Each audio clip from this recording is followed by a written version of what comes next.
El DVD que vais a ver es el símbolo de la importancia de esta obra. Es la demostración de por qué el automovilismo es diferente a los demás deportes. Aquí la capacidad física es sinónimo de resultado. Hay innumerables variantes que junto al talento pueden llevar al triunfo, pero también a la derrota. De ahí que muchos pilotos conquisten el corazón de la gente por su manera de correr, por el coraje, por la fantasía, aunque no logren muchos triunfos. Gilles Villeneuve es el mejor ejemplo. Únicamente se adjudica 6 grandes premios y todos los aficionados de Ferrari le adoran mucho más que, por ejemplo, a Scheckter, pese a que este se llevó el Mundial con la escudería italiana. Esto es lo más bonito de la Fórmula 1. Puedes encontrar cariño y respeto, aunque no seas un superganador.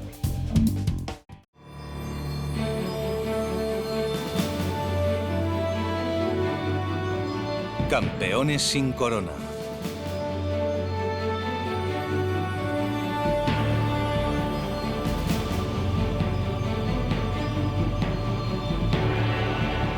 Son aquellos que han competido, han emocionado, han entusiasmado y han hecho discutir, pero también enloquecer y rabiar. Pero también son aquellos que, incluso habiendo ganado muchas carreras, nunca se han coronado campeones del mundo. Pilotos que han hecho vibrar a los espectadores con sus maniobras y sus gestas, con su comportamiento en pista, con su decisión de ir siempre a tope, con golpes de genialidad y locuacidad. Había pocos cálculos en sus carreras y también por esto eran tan queridos. Porque quien corre por pasión, por diversión, quien pone a disposición todo su talento para enloquecer a las tribunas, no es un campeón como los otros. Es un campeón de emociones.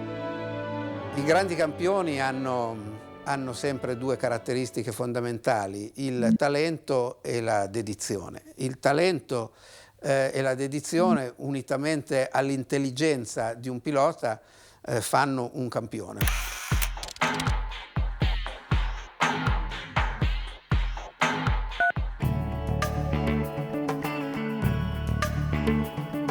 Quizás un día haya una revista o un libro de automovilismo que no mencione a Stirling Crawford Moss. Porque Stirling Moss es una verdadera leyenda en el mundo del motor y en la Fórmula 1. Un piloto muy querido y alabado incluso por gente que nunca ha tenido la posibilidad de verle correr en directo.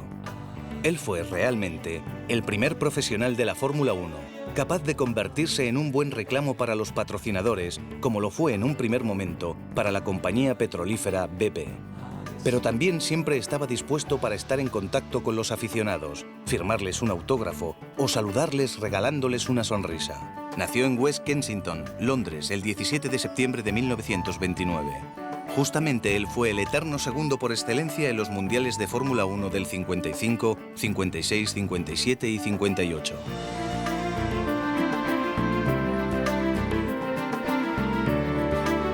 Y segundo en 3 ocasiones, en el 59, 60 y 61. 66 grandes premios disputados y 16 victorias, 2 de ellas inolvidables. Aquella del 20 de julio de 1957 en el circuito de Aintree, cerca de Liverpool. La primera victoria de un coche inglés, el Vanwall. Y la otra con el pequeño Cooper Climax, con motor posterior, el 19 de enero de 1958 en Buenos Aires, venciendo rotundamente a los más potentes Ferrari y Maserati de Musso, Author y Fangio.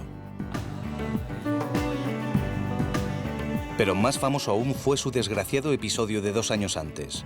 El 2 de septiembre de 1956 en Monza se disputaba el último Gran Premio de la temporada. Faltan 18 vueltas para el final de la carrera y del Mundial. Juan Manuel Fangio está detenido en el box con su Lancia con la dirección averiada. Stirling Moss, a bordo del Maserati 250F, va lanzado hacia la victoria y el título. Pero Peter Collins, de 25 años, segundo piloto de Lancia Ferrari y aún con posibilidades de ser campeón, se detiene en el box y cede su coche al argentino de 45 años que ya estaba al final de su carrera deportiva. Stirling Moss gana la carrera, pero Fangio llega solamente 5 segundos y 7 décimas detrás. Y lo más importante, con ese segundo puesto le quita el título a Moss, el eterno segundo, el mejor de todos los tiempos entre aquellos pilotos que nunca han ganado un título.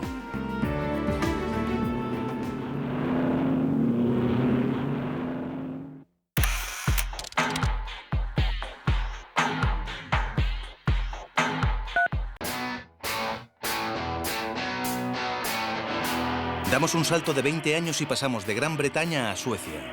Un joven talento que lleva el nombre de Ronnie Peterson vuelve a Lotus para sustituir al enfermo Gunnar Nilsson.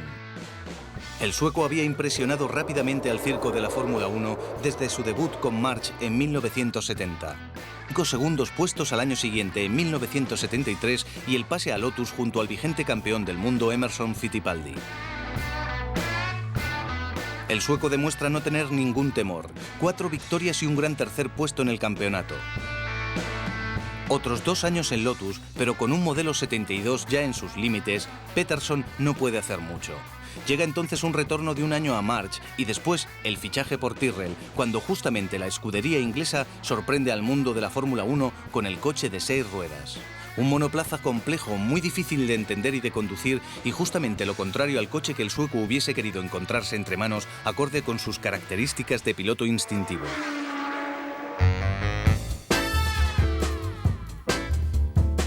En 1978 Pettersson regresa a Lotus, aunque sabe que tiene una misión bien concreta, no hacerle sombra a Mario Andretti. Y tanto es así que en el comienzo tiene entre manos un coche del año anterior. Pero Pettersson no se rinde y va rápido, coleccionando resultados de primer piloto. En Zolder logra mantenerse detrás de Mario Andretti hasta el podio, lo mismo que en España, donde corre con el mismo coche que su compañero.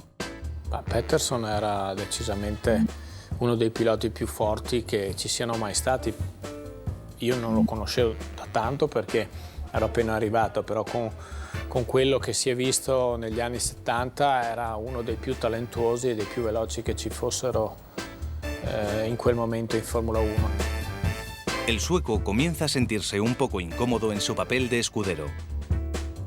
Y en la carrera de Le Castellet, Pettersson deja a todos sorprendidos cuando a 2 vueltas del final parece meterse dentro del cambio del Lotus de Mario Andretti.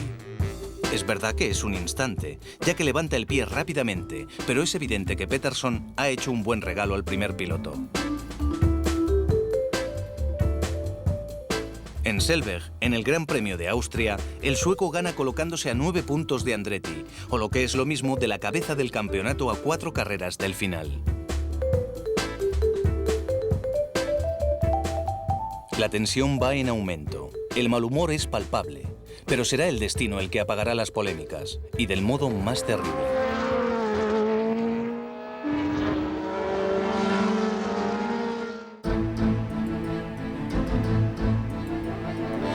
Monza, 10 de septiembre de 1978. Faltan 3 jornadas para el final del campeonato y el vencedor se vislumbra en el horizonte. Se trata de Mario Andretti, al que le falta solo esta carrera para su consagración definitiva. La pole es ya un buen augurio, pero para mayor seguridad, el patrón de Lotus le da a Ronnie Pettersson un coche con un chasis del año anterior, ya que visto el coraje y la capacidad del sueco, era mejor estar tranquilos. Todos los coches cumplen con la habitual vuelta de reconocimiento y después se colocan uno detrás de otro en el orden de salida. La pole, las segundas filas.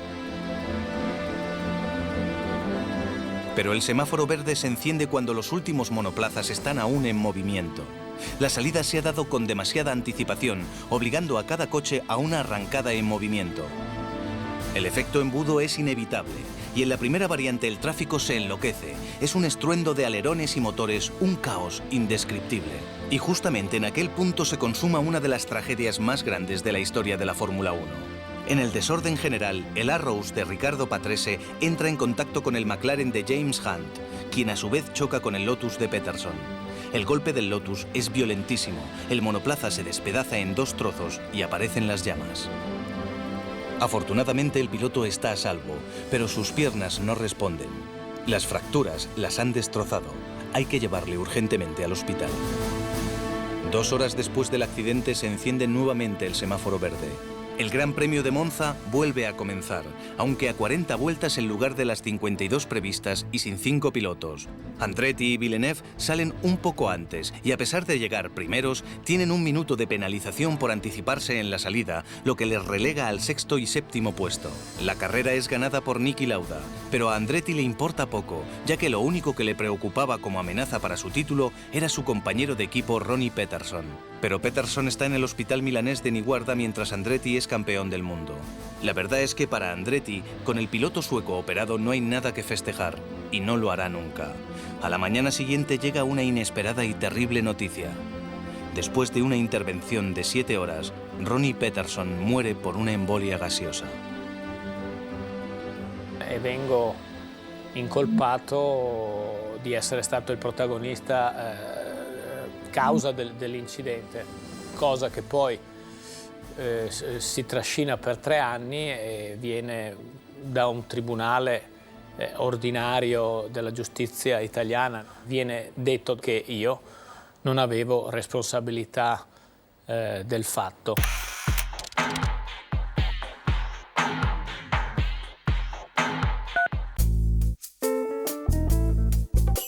Clay Regazzoni.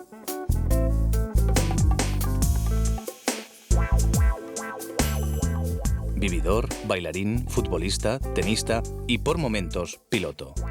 De esta forma seca aunque amable definía Enzo Ferrari al suizo Clay Regazzoni.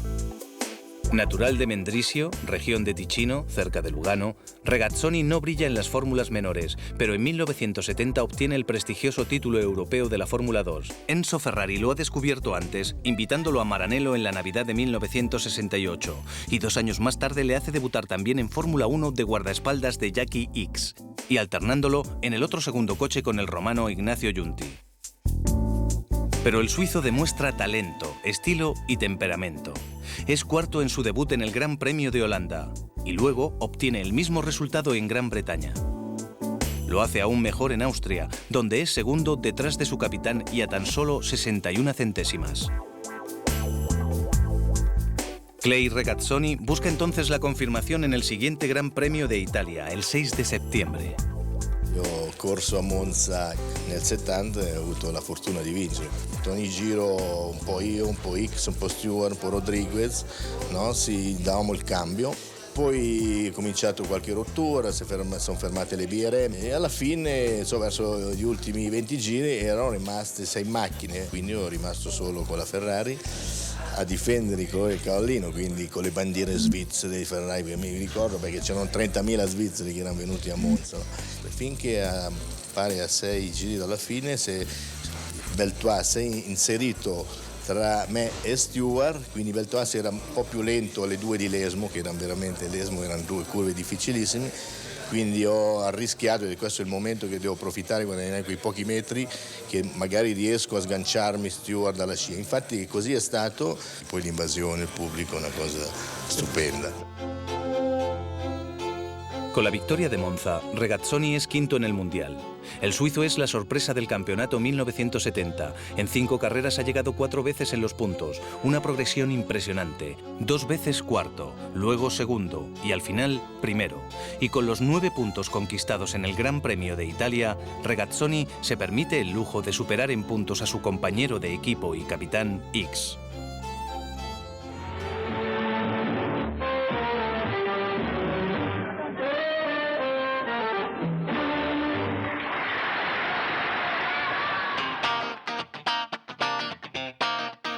Al final del campeonato, el balance del suizo en la primera temporada como piloto de Ferrari es sorprendente.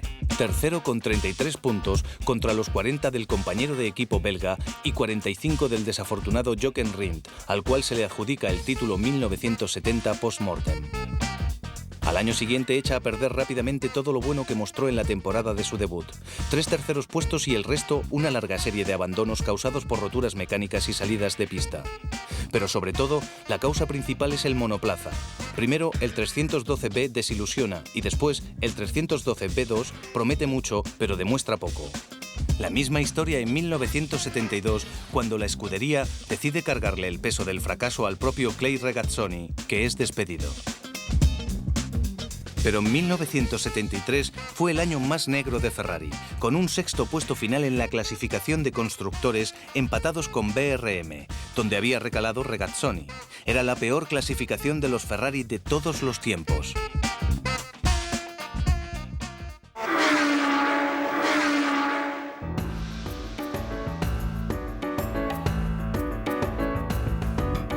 Al año siguiente Ferrari hace un cambio radical. Fuera Ickx y Merzario y vuelven Clay y el ingeniero Mauro Forghieri en el puesto de director técnico.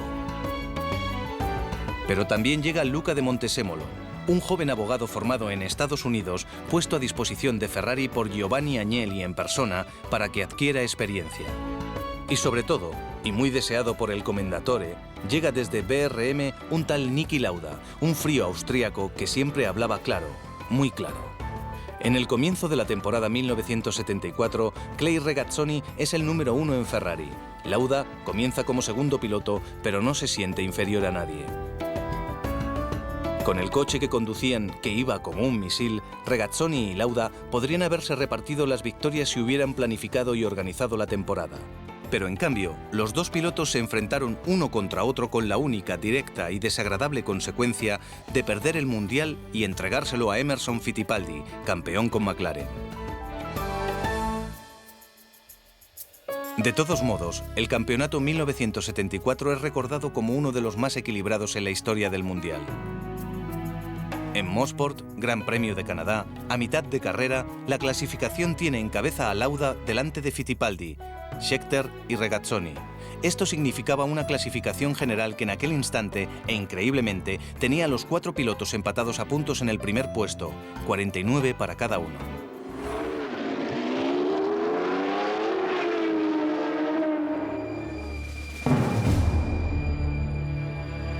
Pero la igualdad se rompe en la vuelta 48 cuando Scheckter se sale de pista, seguido 20 vueltas más tarde por Niki Lauda.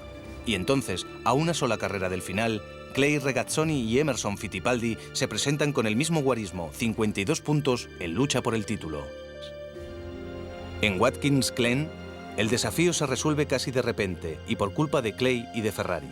Los entrenamientos van muy mal, pero Regazzoni tiene un solo coche, el de reserva está solo a disposición de Lauda y la regla de la alternancia no ha sido modificada pese a que esta carrera era decisiva para el Mundial. Delante, los mejores se alejan. Mientras, los Ferrari arrancan a mitad del pelotón. El suizo debe entrar al box ya en la vuelta 13 por problemas en el tren delantero, pero la situación no cambia. Regazzoni está siempre más atrás y le cuesta mantener en pista a su 312 B3. Al final será un 10º, mientras la cuarta posición garantizará a Fittipaldi su segundo título mundial. Nella Formula 1 degli anni 70 era tutto meno scientifico, se vogliamo. Io credo che la grandissima differenza tra correre in Formula 1 allora e correre in Formula 1 adesso è che il rischio dei piloti allora era almeno 70-80% più elevato che non adesso. Allora si andava un po' più fuori dagli schemi, però alla fine sempre battaglia sportiva era, sempre i migliori arrivavano davanti e quelli grammi arrivavano dietro.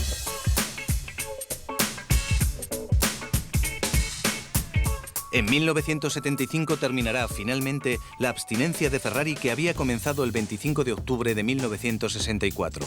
Pero quien la interrumpe no será el simpático, irreverente e instintivo Clay Regazzoni, sino Niki Lauda, el calculador, el político, el nuevo número 1 del equipo italiano.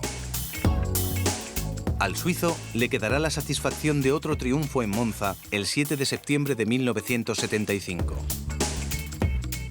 Fuera de Ferrari desde finales de 1976, correrà para Ensign, Shadow e Williams. Clay Regazzoni lo aspettavamo il 15 dicembre scorso, alla cerimonia del Club Italia, prima di Natale. Club Italia è un gruppo di appassionati di motori, sia di moto che di macchine, made in Italy. Non arrivò mai a quell'appuntamento. Morì alle porte di Parma contro un camion. C'è un altro fatto che ci fa ricordare Clay Regazzoni e fu Long Beach dell'80, quando un incidente gli tolse l'uso delle gambe. Mi disse un giorno: ho pensato più di una volta di farla finita. Poi ho proseguito, ma mi sono stancato di ferri chirurgici e riabilitazioni varie, riabilitazioni infinite. E quindi ho accettato questa vita in carrozzella, cercando di fare la vita di prima, con la passione dei motori. Mi disse: è facile dirlo adesso, ho anche superato questi traumi, ma tu pensa nei primi momenti quant'era alta per me la gettoniera del telefono.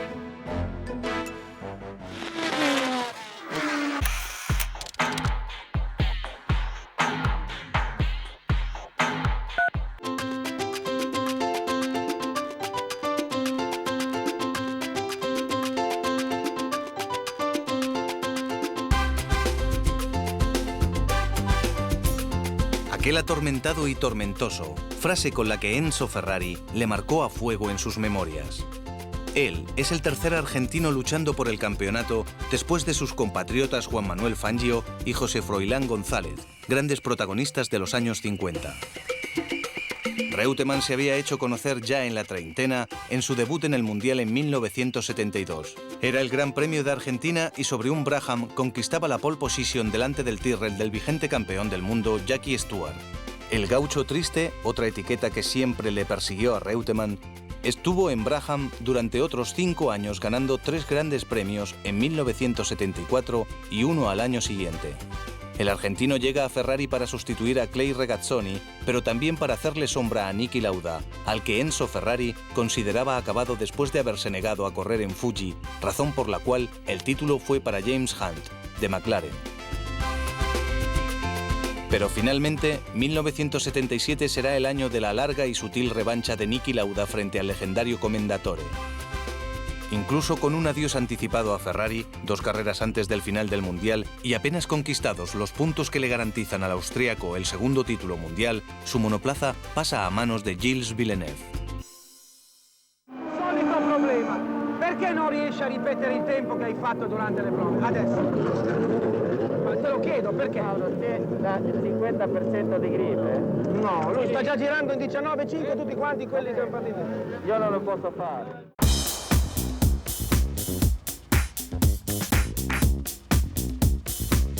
Carlos Reutemann se encuentra así como primer piloto de Ferrari, aunque más por falta de alternativas y por la apuesta hecha recientemente por Villeneuve. Pero si el año anterior Reutemann se había encontrado al lado y delante de un Lauda de colmillo retorcido, en 1978 el argentino, junto con toda la Fórmula 1, se encuentra con un imbatible Lotus 78, la última invención de Colin Chapman. El constructor inglés intuye la posibilidad de aplicar al revés el fenómeno físico por el cual un avión se mantiene en vuelo. Le basta con invertir el concepto. Así, los Lotus de Andretti y Peterson permanecen pegados a la pista por primera vez en la historia de la Fórmula 1. Había nacido, de hecho, el efecto suelo.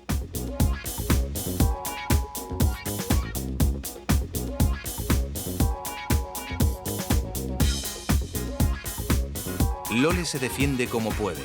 Gana 4 grandes premios, Brasil, Estados Unidos Oeste, Gran Bretaña y Estados Unidos Este, pero nunca logra hacer frente a la hegemonía de Lotus. Así que el caballero argentino, antes de arriesgarse a un eventual despido de Enzo Ferrari, se mueve por libre y habla con Colin Chapman, poniendo encima de la mesa alrededor de $300.000 de varios patrocinadores y convencido de que con el coche negro y dorado logrará finalmente adjudicarse el primer y deseado título mundial.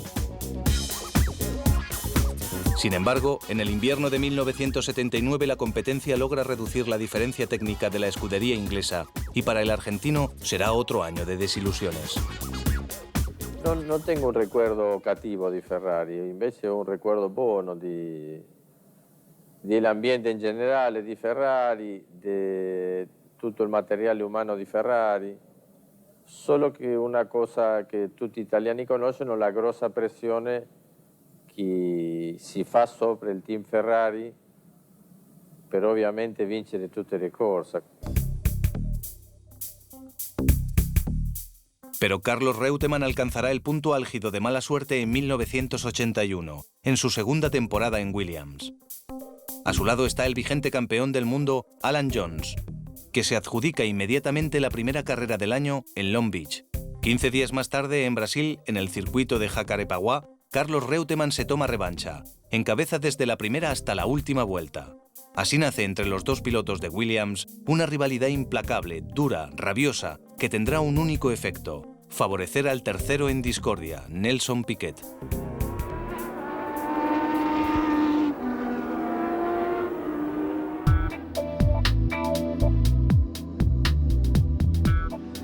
El último acto tiene como escenario Las Vegas, en el estacionamiento del hotel casino más famoso de esa ciudad del estado de Nevada, el Caesars Palace. Reutemann está en la pole, Piquet es solo cuarto. Parecía que todo estaba hecho para el gaucho triste, pero en cambio Lola se hunde en una de sus habituales crisis existenciales. Pierde posiciones una tras otra. Al final de la primera vuelta es quinto y más tarde, séptimo. Delante está Jones, su odiado compañero de equipo, que vuela hacia la victoria mientras el joven Piquet se acomoda en el quinto puesto, asegurándose 2 preciosos puntos que le garantizan el título mundial. Otras 2 carreras con Williams-Ford y después se cerrará la carrera del piloto más tormentoso y atormentado de la Fórmula 1. Pero se abrirá para él una prestigiosa carrera política que lo llevará a ser gobernador de la provincia de Santa Fe y entrar en la carrera a la presidencia de la República Argentina. Carlos Reutemann, soprannominato El Gaucho Triste, spesso intercalava "está muy dura" per dire che tipo di carattere aveva Carlos Reutemann. Un'emotività spiccata, un carattere conciliante, adatto più a un politico che a un pilota di razza.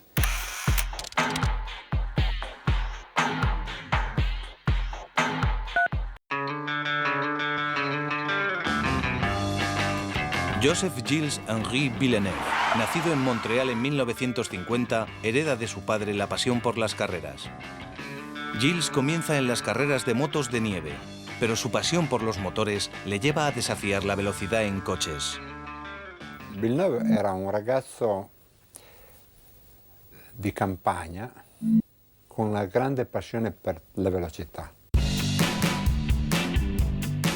Apenas se pone al volante, Villeneuve impresiona a todos, como en Trois-Rivières, donde supera a muchos pilotos y se gana un puesto en McLaren. Pero el debut en Fórmula 1 llega el 16 de julio de 1977 en el circuito de Silverstone. Gilles está muy tenso, ya que como tercer piloto debe demostrar lo que sabe y sorprender. El canadiense no desilusiona.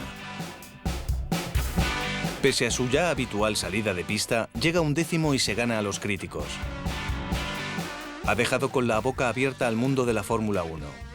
Pero no puede ni imaginarse que existe una persona que está preparada para darle una gran sorpresa. Esa persona tiene nombre y es Enzo Ferrari.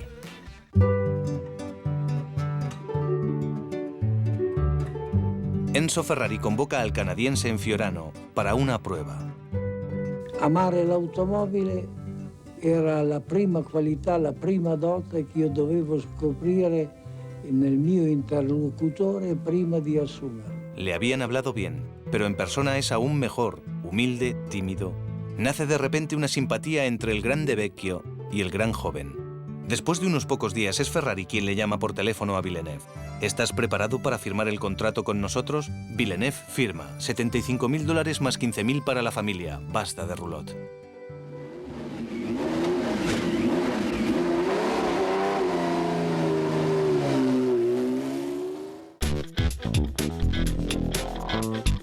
Pero los comienzos de Villeneuve en Ferrari no son precisamente de campeón. In pratica lui ha fatto la vera scuola guida con la macchina più famosa del mondo. Infatti i suoi primi Gran Premi portarono anche a degli incidenti, però insomma lui fece subito capire di avere una potenzialità diversa da molti altri debuttanti come lui in quel periodo.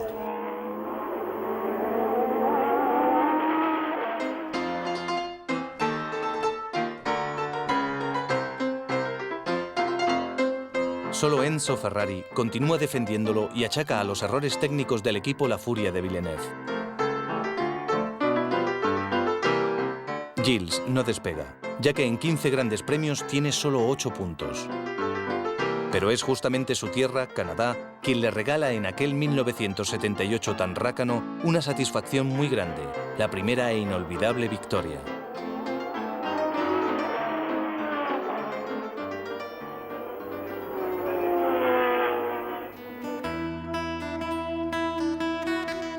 El año 1979 comienza muy bien para el piloto de Ferrari.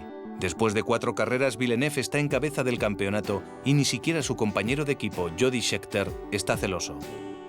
Pero 1979 concluye con Scheckter primero y Villeneuve segundo. Ma che primo, ma che secondo, ma che tattica. Non avete capito che le corse le vincono quelli che van più forti. Pero a Villeneuve eso parece no importarle en el fondo, ya que es él quien ha deparado las emociones más fuertes al público de Ferrari. Como sucedió en el Gran Premio de Francia en Dijon, el 1 de julio de 1979, una demostración de locura en estado puro.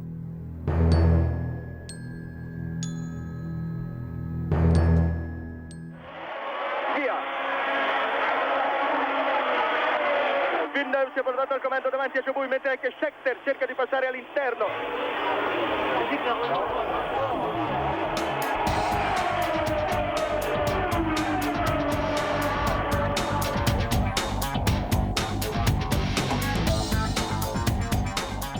Tenta l'attacco alla Ferrari, il pubblico si alza in piedi, sì, e a sua volta di nuovo Villeneuve tenta l'attacco, ma ci rinuncia, entusiasmante.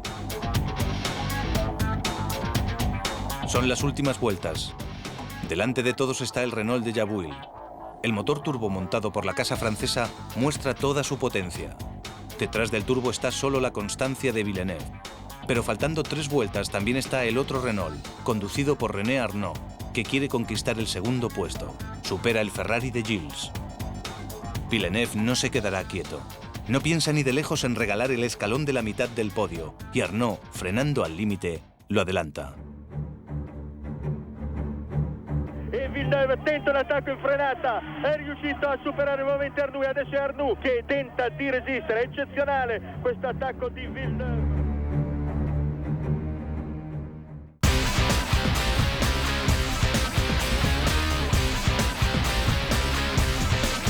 Adelantamiento de uno y de otro. Un duelo a golpe de rueda que da miedo. Y todo esto por un segundo puesto. Vince Jabouille, ma vediamo se Villeneuve riesce a occupare sì la seconda posizione. Il duello di Digione credo che rimanga qualcosa il cui ricordo non sia assolutamente annebbiato. Chi l'aveva vissuto dal vivo aveva ancora i brividi quando lo raccontava. Pero si Villeneuve cree poder intentar ganar el campeonato de 1980, se equivoca. El nuevo Ferrari no se asemeja para nada al del año anterior. La T5 es insegura, no es competitiva y tiene un motor turbo demasiado avanzado para los circuitos de la época. Con un coche así es difícil hasta pensar en el podio. Difícil aunque lo condujera Villeneuve.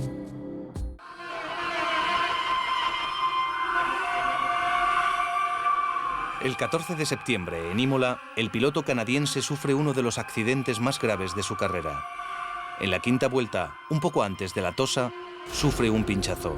El Ferrari de Villeneuve termina contra el muro a 290 km/h. El coche está destrozado, pero esta vez, al príncipe de la destrucción no le pasa nada.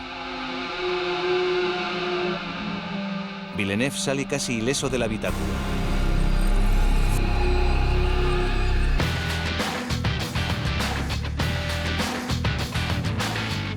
En 1981, Villeneuve continúa apostando fuerte. En Silverstone, busca la meta con el coche despedazado, las ruedas agujereadas, la carrocería destruida y los alerones plegados. Avversario contesta con la Ferrari, un incidente, finiscono nelle reti in 3 ed è Villeneuve che cerca di ripartire con la macchina distrutta. En el Gran Premio de Austria en Selberg, en la curva Bosch, Gilles va tan rápido que el coche se cruza y golpea contra los raíles.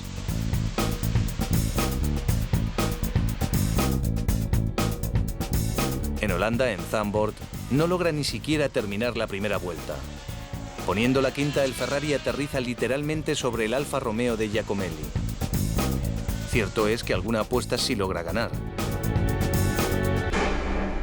Como en el Gran Premio de Mónaco, el 31 de mayo de 1981. Aquel día, Gilles Villeneuve no sale en pole. Pero quien sobresale es el temerario Villeneuve, el hombre que lo arriesgaba todo.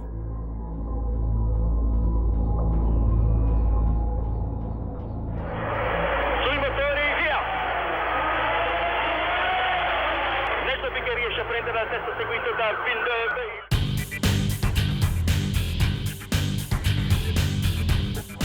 Si è fermato in questo momento Nelson Piquet. Si è fermato pasa al comando de la curva. Favorito desde el abandono de Piquet y del pit stop de Jones, Villeneuve tiene a salvo el liderato. Después, a 5 vueltas del final, poco antes de la espectacular curva de Saint-Devote, Gilles hace un adelantamiento aún más espectacular. È passato in questo momento, è passato e Villeneuve è al comando del Gran Premio di Monte Carlo. La maniobra justa para dejar fuera al piloto de Williams era llegar a meta primero.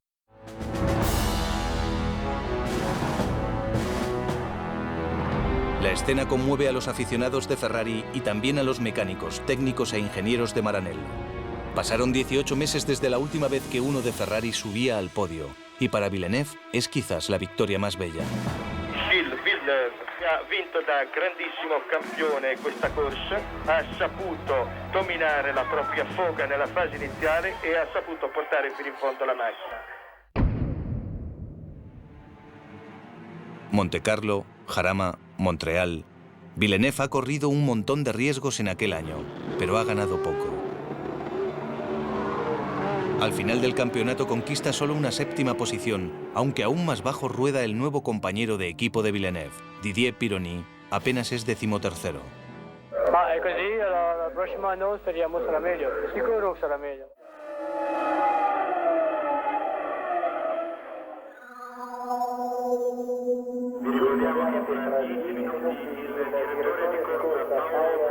Imola, 25 de abril de 1982. El Ferrari de Villeneuve se clasifica tercero y el de Pironi cuarto. Gilles debe lograr la victoria y hasta el final del campeonato. Este año el coche va bien. El Ferrari 126 C2 es un sueño respecto a los coches precedentes. También el piloto debe dar lo mejor. Attenti al semaforo e pronti al via, occhio soprattutto a Villeneuve. Rosso e tra pochi secondi il verde. Partiti! Prontissimi le Renault a mettersi in azione, c'è Villeneuve in terza posizione, il gruppetto, le due Renault, le due Ferrari. El comienzo del Gran Premio de San Marino está dominado por Arnaud, que ha salido en pole position.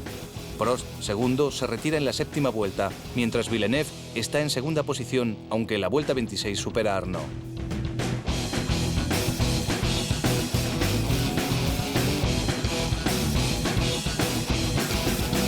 Pero el Renault vuelve a tomar el mando. Detrás está Villeneuve y después Pironi. Después Villeneuve y después otra vez Pironi. Después estará solo Villeneuve.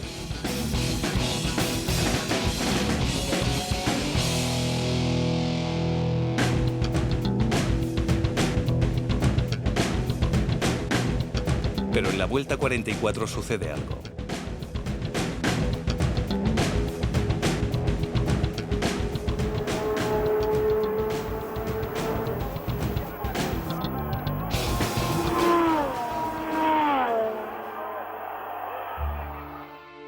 Arnaud se detiene y el Renault deja paso al Ferrari. Es más, a los dos. Primero Villeneuve, segundo Pironi. Imola es un delirio por Ferrari. En la vuelta 50, desde el box, asoma un cartel. Gilles slow, Didi slow. A cada uno lo suyo en definitiva. Villeneuve primero, Didi segundo. Todos preparados para festejar la victoria del canadiense. Todos saben que la victoria para Didier está cerca y no va a dejarla en manos de su compañero por lealtad. Decididamente, no. Didier aprieta el pedal del gas como se introduce un puñal por la espalda. Y la espalda es de Villeneuve. Al inicio Gilles no se lo cree. Piensa que Didi tiene ganas de bromear, de montar un poco el show, pero Didi iba en serio, terriblemente. Gilles está sorprendido y poco a poco lo va entendiendo. Después se anima y se pega a su rueda. Entra atravesando en la chicane de Acque Minerali, pero Didi lo cierra 2 veces.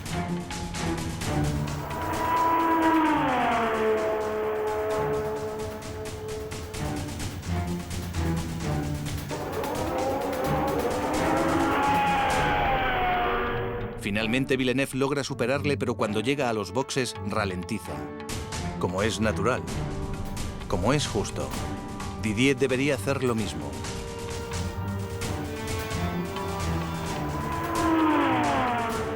Pero lo que hace es ponerse al rebufo de su compañero, evitar la colisión y ganar el Gran Premio en su lugar. Però Pironi cerca di filarsi ed è riuscito a superare l'avversario veramente al di là di ogni immaginazione. Sobre el podio, el francés destapa el champán esbozando una sonrisa. A su lado, Gilles Villeneuve tiene la mirada perdida en el horizonte. No sonríe, no se exalta, no hace nada. Después de Imola, Villeneuve no será nunca más como antes.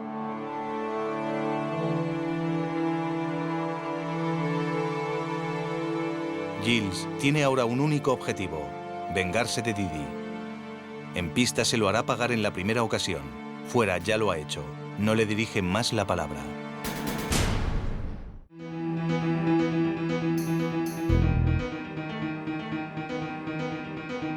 La ocasión se presenta enseguida, solo 15 días después de Imola. Lamentablemente es una mala ocasión.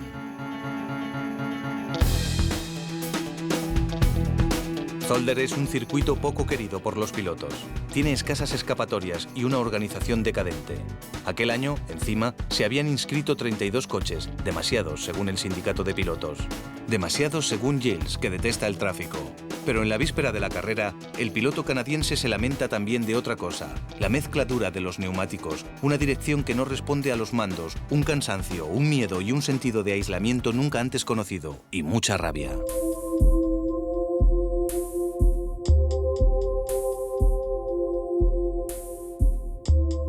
Con estos sentimientos, Villeneuve se prepara el 8 de mayo de 1982 para el Gran Premio de Bélgica.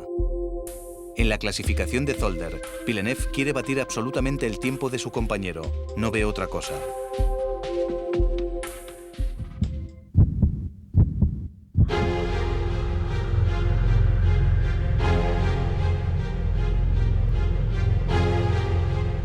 Ni siquiera ve al March de Mas en la curva de Terlamenbosch.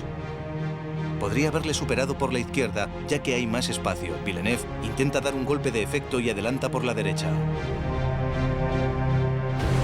Pero el March es demasiado lento y el Ferrari se monta encima. Peor aún, despega. Villeneuve es expulsado fuera del coche con el asiento y continúa volando unos 50 metros más, terminando contra un palo de sujeción de las redes.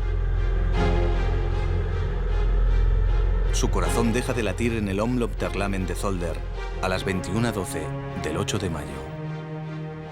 Vuoi spiegarti perché un personaggio ti arriva addosso con una violenza e ti travolge di affetto, di commozione, di tutto, e altri anche più bravi di lui non ti dicono nulla. Villeneuve era un campione di questo modo di aggredirti con il suo sguardo, con la sua simpatia, col suo coraggio, perché in pista lui era uno che non badava a spese, attaccava chiunque, anche con mezzi inferiori.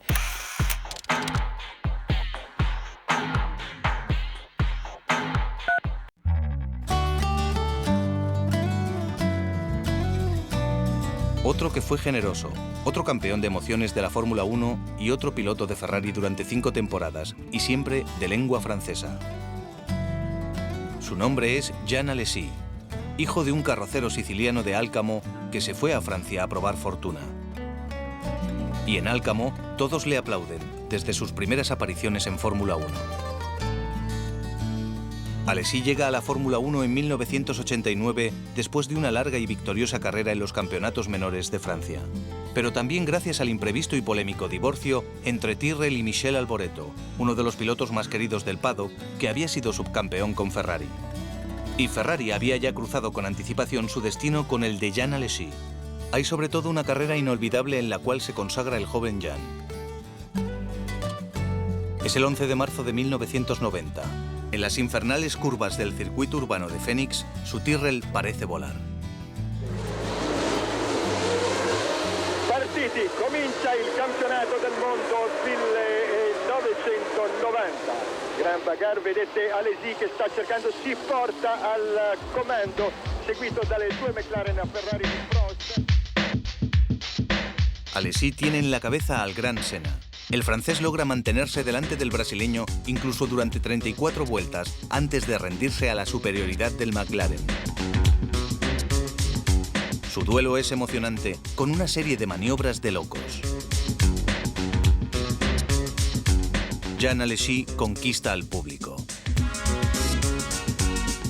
Ha nacido un nuevo campeón. Williams quiere ficharle lo más pronto posible. Lo pone a prueba en unos entrenamientos y le ofrece un contrato inmediatamente. También Ferrari pone sus ojos sobre Jean Alesi. Y hay algo más para convencer a Jean. Un nombre, una historia, una fascinación a la que es imposible decir que no. Alesi elige con el corazón entre las dos escuderías. Elige Ferrari. Nace de esta forma, en 1991, un equipo todo francés, con Alesi y Prost, y con el objetivo de ganar el título que rozaron la temporada anterior. Alesi no lo puede saber, pero si hubiese elegido con la razón en lugar del corazón, habría conducido el coche más veloz de aquellos años, el Williams. Io avevo dunque un contratto con la Williams per il 91, 92 e 93. L'annuncio doveva essere fatto nel 90 al Gran Premio di Francia. Ho fatto un po' di forcing, c'era la Ferrari che mi voleva, dunque io ho chiesto alla Ferrari di darmi una mano per andare con loro con il contratto di Williams, perché a quel punto lì tra Frank Williams e io si è rotto qualcosa e dunque a quel momento la Ferrari si è messa a trattare con Frank Williams, che mi ha liberato dopo.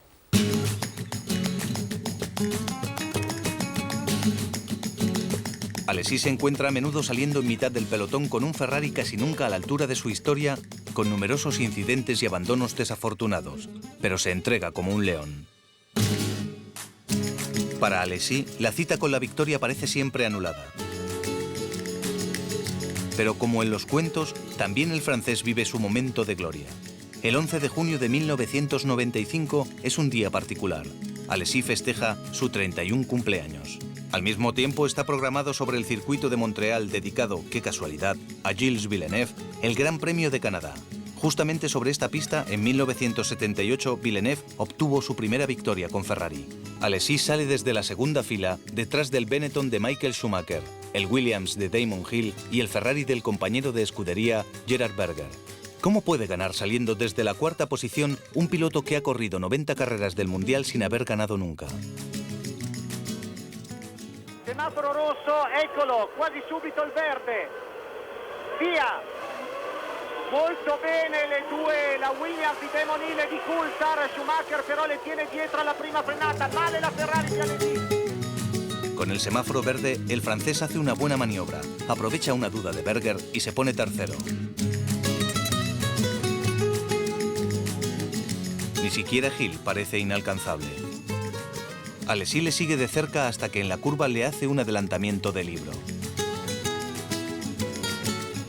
Alesi che si prepara a superare Damon Hill alla frenata del tornante, i due quasi si toccano ma ce la fa Jean, fortissimo, Damon Hill un po' scorretto, ha chiuso all'interno la Ferrari di Alesi. Alesi no puede pedir a Ferrari más de un segundo puesto. Se necesita un golpe de suerte para poner fuera de juego el Benetton de Michael Schumacher. Faltando 10 vueltas, y por una vez, la suerte acude en auxilio de Jean Alesi. Schumacher tiene el cambio averiado y es obligado a entrar en boxes. Si ferma ai box Michael Schumacher e la sua vettura sta andando verso la zona di rifornimento, cogliendo di sorpresa anche i meccanici, si leva il volante. Problemi al cambio. Sì. Allora dei problemi con i comandi elettronici e Alesi intanto è passato al comando cuando mancano. Cuando vía radio Alesi se entera de las dificultades del alemán, no logra contener las lágrimas, pero no pierde la concentración y llega primero a la bandera a cuadros, donde sí puede dar rienda suelta a su alegría imparable. Ironías del destino, su Ferrari se para sin gasolina poco después de la meta. Es justamente Schumacher quien le da un pasaje hacia el más celebrado podio de su carrera, en una explosión de champán y banderas rojas. En Maranello, ninguno está dispuesto a esperar más. El título de pilotos falta desde 1979 y el de constructores desde 1983, una eternidad.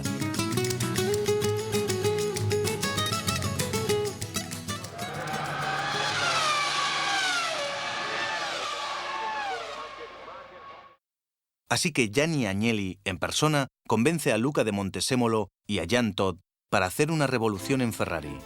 A base de millones, fichan de Benetton a Michael Schumacher, el piloto más fuerte del mundo, y con él se va medio equipo, desde Ross Brawn a Rory Byrne y Nigel Stepney. Todos siguen al alemán menos Briatore. Para Alesi no hay lugar en Ferrari. Jean acusa públicamente a Todt. Empeora la situación en Estoril, donde ignora olímpicamente la orden de escudería para dejar pasar a Berger mucho más veloz que él. Con la radio Todd mi diceva lascio passare Gerhard, lascio passare Gerhard. Allora io volevo sapere cosa si fa e se si dice prima di partire mi va benissimo, però io do il massimo, lo darò fino alla fine. E non penso che ostacolava nessuno, facevo la mia gara al massimo e non sono degli atteggiamenti di perdente, io non sono un perdente. Su aventura en Ferrari termina así, con poca gloria y con una multa de $200.000 para Alesi.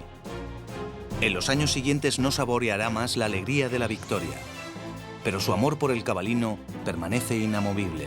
Aunque hayan pasado tantos años, nunca se arrepentirá de la elección de conducir un Ferrari en lugar de un Williams. Io dei rimpianti non ho mai avuto e ancora meno adesso, perché vedo quello che è successo dopo con la Ferrari. In termini di risultato abbiamo sofferto insieme perché né la Ferrari né me abbiamo vinto abbastanza quello che volevamo, però abbiamo lottato e abbiamo creato una grandissima collaborazione.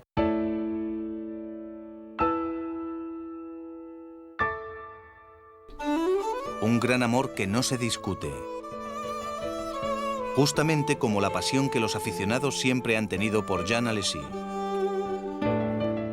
Y por aquellos como él, aquellos pilotos que emocionan, que hacen vibrar, aunque no ganen un mundial, aunque no ganen una carrera.